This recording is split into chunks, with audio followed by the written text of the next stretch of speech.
Hello and welcome to Worth Reviewing, and this is the Toyota Corolla GR Sport, and it's a hybrid electric vehicle, which means you can be efficient if you want, and it's also quite powerful as well.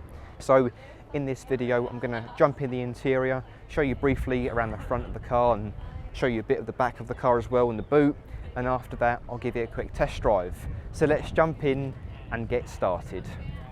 Now at the front of the car you do have a sporty feeling inside, so you've got like these sports seats which feel nice and comfortable, and the front seats are heated as well. On the infotainment system you've got Apple CarPlay and Android Auto, and this infotainment system compared to the previous Corolla has been updated quite a bit, and it's got a bit of a refresh and it feels really responsive. Actually, that's really responsive, so it's nice to know you've got a nice infotainment system to play with. Everything else inside sort of feels a bit like a normal Corolla, but it is a Corolla. It's just like a sports line version, so it's just a sports edition.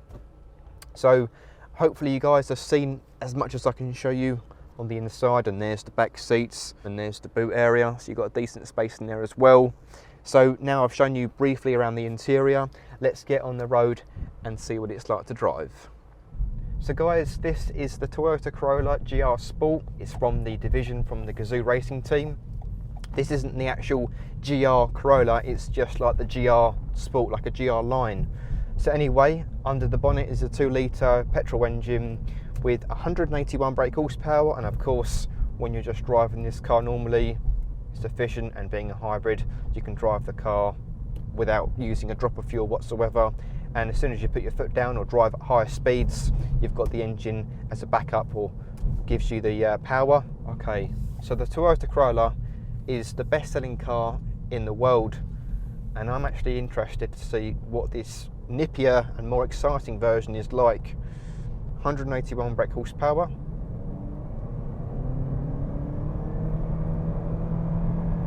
Yeah, it's got some go actually.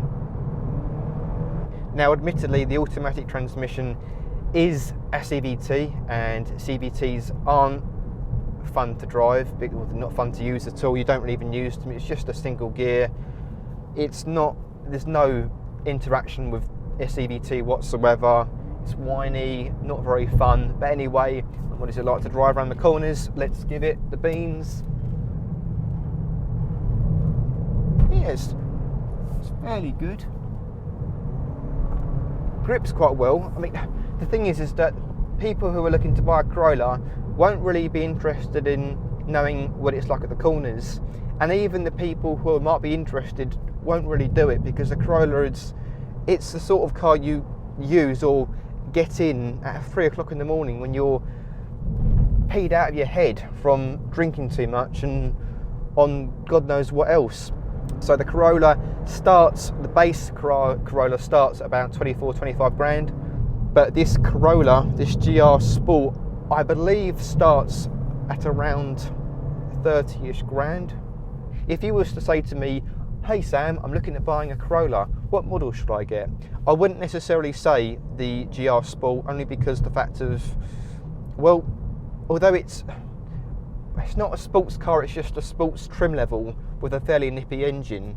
Doesn't mean it's a sports car, but that's not to say you shouldn't get one.